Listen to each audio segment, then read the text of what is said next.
guys. Alright, so today I'm going to go through the next strike. As I told you guys, there's going to be a few strikes, and the next one is on the 5th of September. That's in 2 days' time, so we're looking at Wednesday the 5th. It will be running from 6 a.m. until 10 a.m. Okay, so that's this Wednesday. The strike is called Fast4. The reason it's called Fast4, groups in the USA, United Kingdom, New Zealand, and Australia will be taking part in this strike. So this is international, this one. Pretty big stuff. So it'll be interesting to see how many drivers take part. But what I'm suggesting to do is to participate, because I've participated in the last two. This is the third one, and by far the biggest, I would imagine. The demands are the same, so you can find the demands and more details about this strike from Uber, from driving for Uber between those times on ridesharedriversunited.com. And just in short, the demands are: Uber must stop using upfront pricing and revert back to a transparent system where drivers are paid for the actual time and distance traveled. Uber should also treat its independent contracted partners accordingly and advise drivers of the destination before they start the trip. Second demand: Uber must provide drivers with an option to opt out of Uber Pool.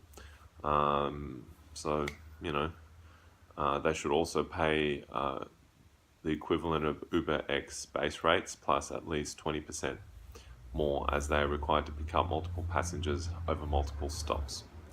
And three, Uber must increase UberX base rates by at least 15% to make drivers' working conditions more sustainable. So I noticed that figure, or I could be mistaken, I thought it was 20, could have been revised down to 15, but I could be wrong with that one. Regardless, it is an increase that we are demanding. So 100% support this.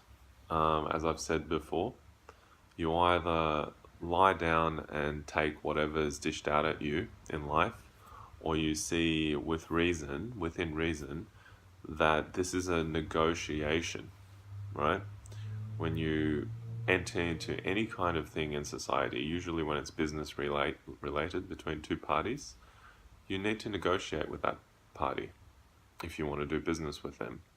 Uber has chosen to ignore the other party, which is us, right? Well, after two strikes. So, and you know what?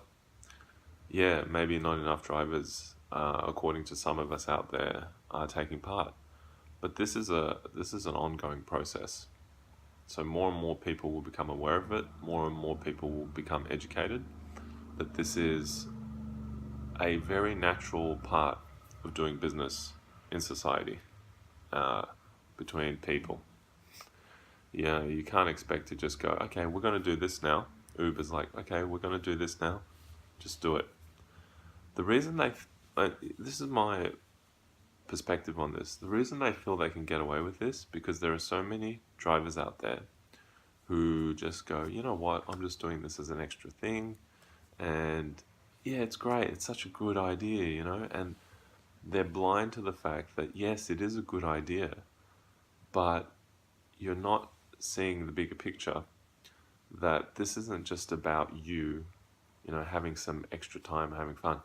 You're not just having fun here. You're trying to run a business as well.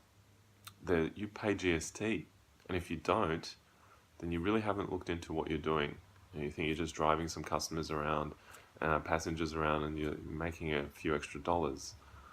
Once you get hit with an ATO letter, then you'll understand that there's more at play here.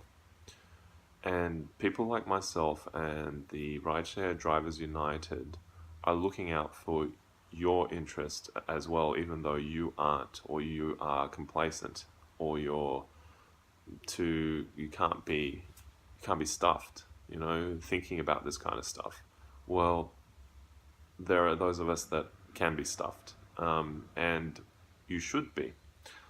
So I've hit my 5 minute mark with this video. Pretty much said everything I wanted to say. There's plenty more, obviously, to talk about, but I like to keep my videos short. And I think you guys appreciate that too. Get in there, take part in this, and let's send a message to Uber.